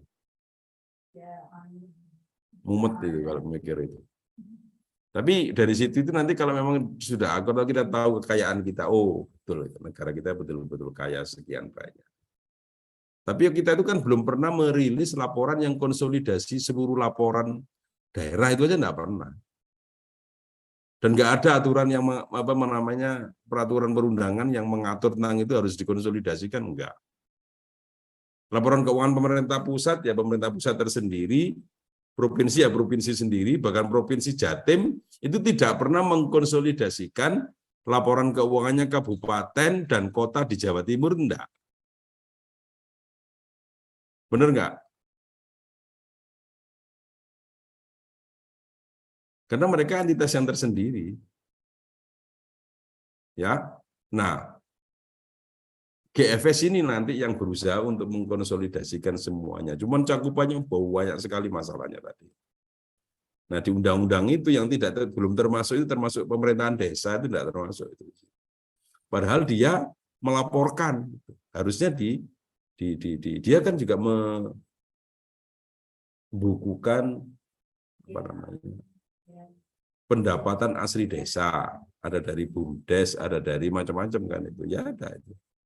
Ya kalau jumlahnya sedikit, waktu itu jumlahnya banyak, ada ribuan itu seluruh Indonesia. Ya, tapi ya banyak juga yang nggak bisa nyusun laporan keuangan. Nah dalam kondisi seperti itu bahkan ya dengan pendidikan terbatas disuruh nyusun laporan keuangan berbasis akrual. Ini akuntan yang mengusulkan ini kemajuan. Ya. Tapi ya nggak apa-apa, mudah-mudahan nanti dalam waktu dekat ini banyak apa namanya akuntan-akuntan atau ya pembantu-pembantu akuntan, ya paling nggak lulusan SEME yang terdidik itu ya bisa diajarin nyusun laporan keuangan double entry dengan basis akrual di pemerintahan desa. Harapannya begitu nanti. Jadi nanti dengan begitu maka akuntabilitas publik itu juga menjadi lebih baik. Kan gitu. Harapannya begitu. Ya. Oke. Pertanyaan. Komen.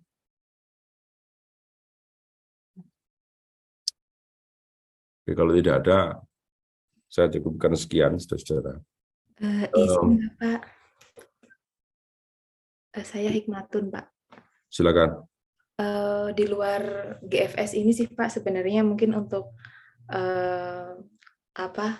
karena ternyata setelah kami lihat itu ini sudah pertemuan ke minggu ke-6 dan kemarin kan memang sempat satu kali tidak kosong seperti itu Pak, dan ternyata minggu depan itu sudah jadwal UTS gitu Pak. Ya nggak apa-apa, UTS aja. Maksudnya boleh dikasih kisi-kisi gitu Pak, UTS-nya itu seperti apa? UTS saya itu tidak keluar dari, gini aja deh, PPT dan written summary yang Anda sudah buat, tolong di-email ke saya semuanya. Sudah di-email belum? Izin Pak, jadi kami satu kelas itu membuat Google Drive, jadi setiap sebelum kelas atau habis kelas itu kami kumpulkan semuanya jadi satu di situ. Mungkin nanti linknya di-share ke Bapak. Oke ya, linknya tolong di-share, nanti saya buka. Kalau enggak nanti asisten atau sekretaris saya minta untuk pada ngecek. Saya soalnya belum sempat ngoreksi saya biasanya ya akhir aja. Oke ya. Jadi saya biasanya nanti akan pertanyaan nggak seperti di S1. Jadi pertanyaannya itu nanti akan lebih banyak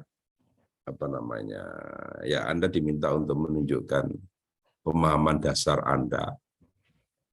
Pemahaman dasar dan pemahaman spesifik. Artinya itu kalau saudara nanti kalau saya nanya tentang misalnya begini, apa yang saudara pahami? Itu kan gitu pertanyaannya. Terus berikan argumen saudara, gitu aja. Apa yang Anda pahami gitu ya, berarti kan semakin Anda mengungkapkan poin, keywords yang ada di sana ya, semakin banyak berarti yang dipahami. Itu aja.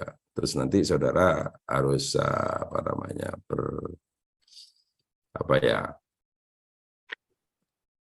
berargumen di situ. Jadi misalnya topik tentang ini saya akan nanya tentang apa yang sudah dipahami tentang government finance statistics. Ya, mengapa kok pemerintahan Indonesia mengadopsi GFS? Apa untung dan ruginya mengadopsi GFS? Ya. Terus cakupan GFS itu meliputi apa saja, yang akan dilaporkan meliputi apa saja. Terus kira-kira menurut saudara kendalanya apa dalam implementasi GFS ini nanti, pelaporan GFS ini? Tadi ya kan yang sudah saudara paparkan dan sudah kita diskusikan itu. Ya, saya tidak akan menanyakan hal yang terlalu spesifik. Misalnya saya langsung mengutip definisi yang ada di government GFS manual itu, enggak terlalu spesifik itu nanti enggak. Tapi yang umum gitu aja. Toh Anda juga tidak akan nyusun laporan GFS saja kan. Di PUPR itu enggak akan. Orang Kemenkyu juga paling yang ada di perbendaharaan aja. Sama mungkin yang akan berkepentingan juga mungkin ya di perimbangan keuangan itu. Di JPK ya, Direktorat Jenderal Perimbangan Keuangan. Sama BPS.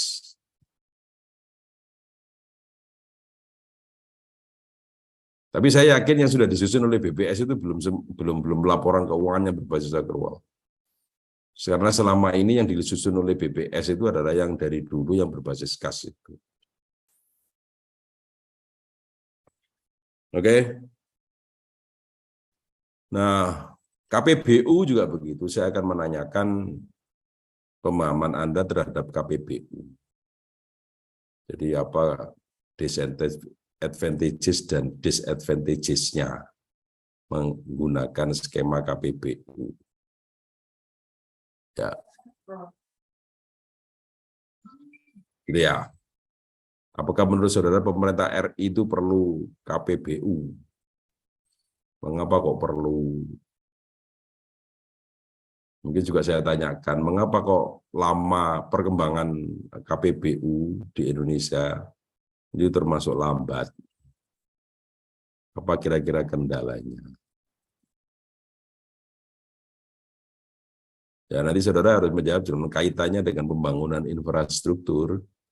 Dalam konteks pembangunan infrastruktur, Anda memerlukan KPBU, kemitraan. Jadi itu aja, pertanyaannya nggak banyak, paling banter pertanyaannya sekitar 5. Tapi saya menuntut Anda menjawabnya secara komprehensif.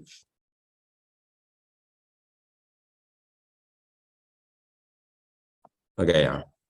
Iya Pak, izin kembali Pak menanyakan Pak, berarti nanti kan UTS-nya itu adalah berupa pertanyaan-pertanyaan. Nah, itu nanti teknis pelaksanaan UTS-nya yang dalam menjawab pertanyaan ini, apakah misal bagaimana gitu Pak teknisnya? Saya itu dulu expect kalau kita itu sudah luring. Sebenarnya. Dan ini kalau tidak diberikan, tidak ada ujian yang semacam itu, sulit mengukur kemampuan per individu. Tapi nggak apa-apa deh, saya percaya aja pada Anda. Jadi yang kemarin-kemarin itu, saudara saya kasih soal, terus kerjakan dalam waktu 90 menit. Nah, menit ke 90 itu harus masuk ke email saya. Tapi Anda harus bekerja sendiri-sendiri kan. Ya, bekerjanya pakai Word juga nggak apa-apa. Supaya saya bisa membaca. Nanti kalau tulisan tangan, saudara harus repot itu nanti. Harus. Gitu ya. Atau mungkin saya ganti dengan aja deh, karya tulis. Gitu aja ya. Ya, mungkin juga nanti saya kasih ganti dengan karya tulis. Terus kemudian saudara saya minta untuk membuat ya semacam essay, tapi biasanya saya kalau sudah essay itu meminta untuk Anda harus menuliskan paling tidak apa ya, kalau spasi sih 1 atau 1,5 itu minimum ya 10-15 halaman dari topik itu, ya, dengan referensi yang cukup,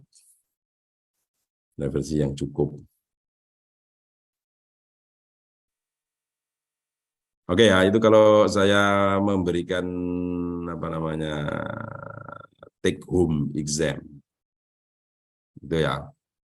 Oke, itu nanti akan saya. Pokoknya yang penting Anda pelajarin aja, baca aja. Jadi kalau misalnya nanti saya pingin cepet ya, saya kasihkan minggu depan soalnya sudah saya kasihkan, jadi saudara langsung jawab di situ. Tapi harus bekerja sendiri-sendiri. Tapi ini ada yang 1 kos-kosan ya. Banyak. Izin Pak, minggu depan kami di Surabaya 1 asrama semuanya Pak. Oh, ya kalau begitu SC aja nanti kemungkinan usia. Lu kok di asrama ngapain?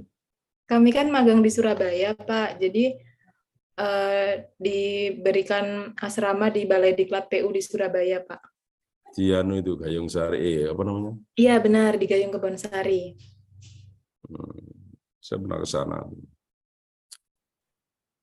Oke. Bang, silakan. Itu aja nanti kemungkinan saya berikan minggu depan ya. Saya berikan dalam format itu aja. Ya, nanti saya kasih waktu seminggu. Seminggu nanti saudara harus email ke saya. Oke? Nggak ada yang lain? Pertanyaan?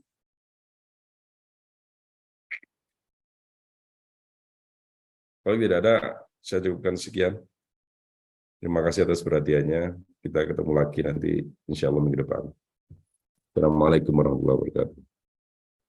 Waalaikumsalam. Waalaikumsalam warahmatullahi wabarakatuh. Oke, saya live ya. Iya Pak. Terima kasih Pak. Oke, sama-sama. Oke, Pak.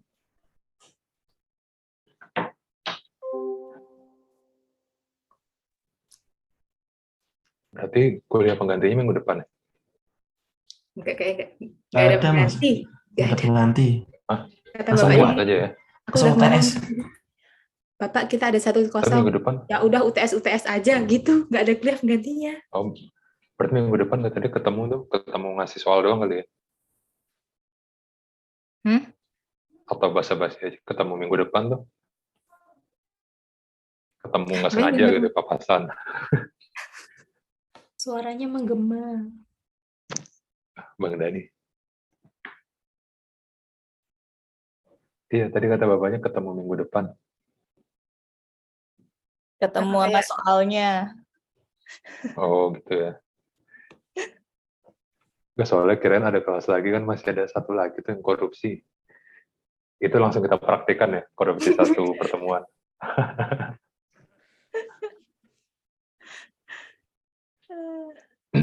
Besok Pak Setio jam 3:30 ya, kemarin aku share juga kan ya.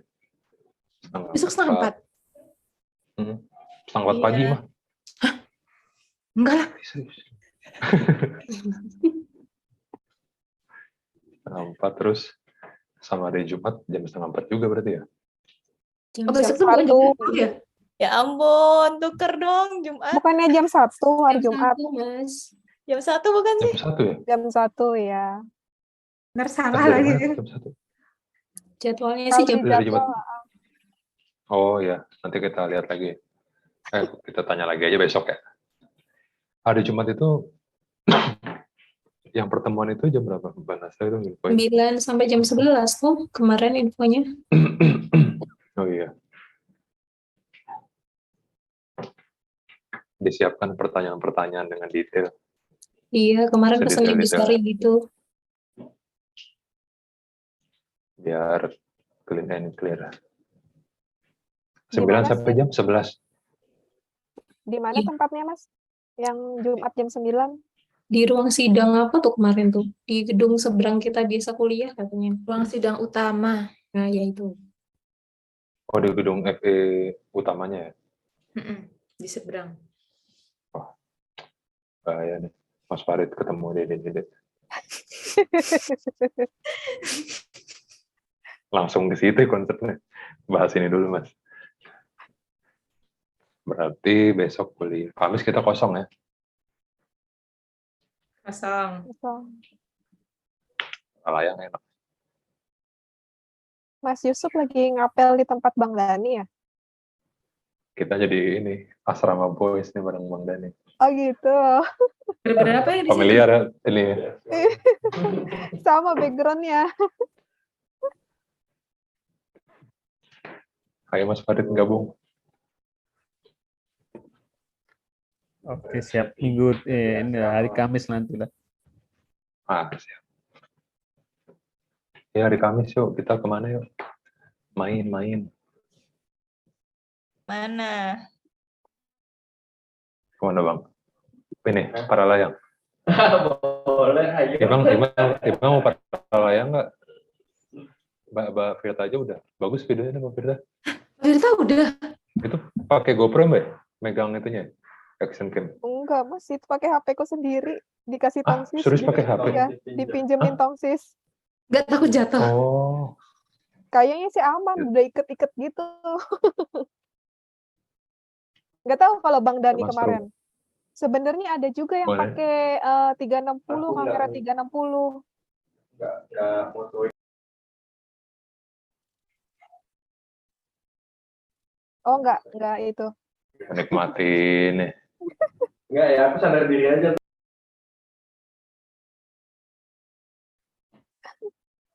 Tapi emang pegel Emang. sih. Iya. Lama nggak Mbak dari atas sampai mendarat tuh? Sekitar 15 menit ya, Bang ya? Iya. Lumayan ya. 15 menit. Ya, tapi tergantung lah. Kalau angin di atas kenceng ya pasti turun cepat. Oh. Kalau mendung lebih cepat lagi tuh. Kalau berat badannya lagi naik, cepet banget kayaknya. Wah. Hebat. Masuk apa nih? Pengen nyoba. Coba kondos. Oh, yang tidur Bobo di Kevin. samping itu. Bobo Kevin ya. Seru tuh.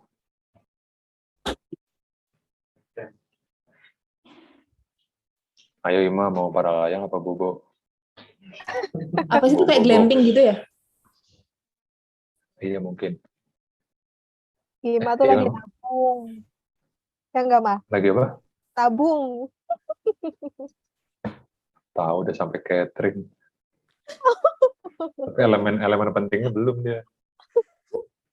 Gedung. Nggak, elemen pentingnya calon.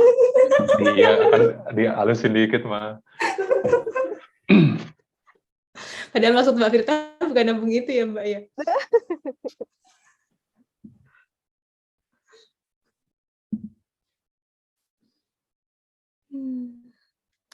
Berarti tadi kesimpulannya yang Pak Nurholis itu esai kan ya? Esai mengingat kita sangat Tadi berisiko. aku salah Risiko ngomong nggak tinggi. sih? Maksudnya kalau kita seasrama takutnya teman-teman pengennya yang 90 menit itu. Udah Enggak, esai aja udah mah. bener. Bener udah. Lebih enak esai sih. Iya, Iya. aku juga lebih enak esai gitu makanya Mm-mm. ya Pak kita seasrama semuanya, aku bilang kayak gitu. Bilang iya satu Satu barak kamar. gitu bilang. Nggak ada sekat gitu mah. Daripada disuruh Lihat. 90 menit nggak kelar, yang aku ingat yang kita kuisnya Pak siapa yang 30 menit satu nomor aja itu nggak kelar itu loh. Pak Ali bukan? Yang tukar Bukan, guling, Ima nggak ada. Ima Tapi belum Pak ada. Ali nggak 90 menit. Ima belum ada yang Mbak, tukar Pak Ali. guling yang online. Oh, Siapa ya? Pokoknya tentang tukar guling Pak yang panah Didit. itu loh. Oh, Pak Nah. Didit. Iya, itu kan nggak kelar juga kan pada telat kan. Iya. Ada cuma satu nomor itu. Iya. Mana tuh orang ya? Mana tuh orang? Iya, Pak Didit. Yang Kalau penuh misalkan kejutan nanti- itu kan? Tahu-tahu ngajar dari mobil. Dia bukan sih? Beda ya? Iya. Misalkan nanti kan kalau yang Bapak ini, misalkan boleh temanya bebas dari materi yang ada di semester ini kan, kayaknya teman-teman juga udah pada punya kan, misalkan KPBU yang dulu di mana Iya. gitu kan, tinggal diedit-edit gitu.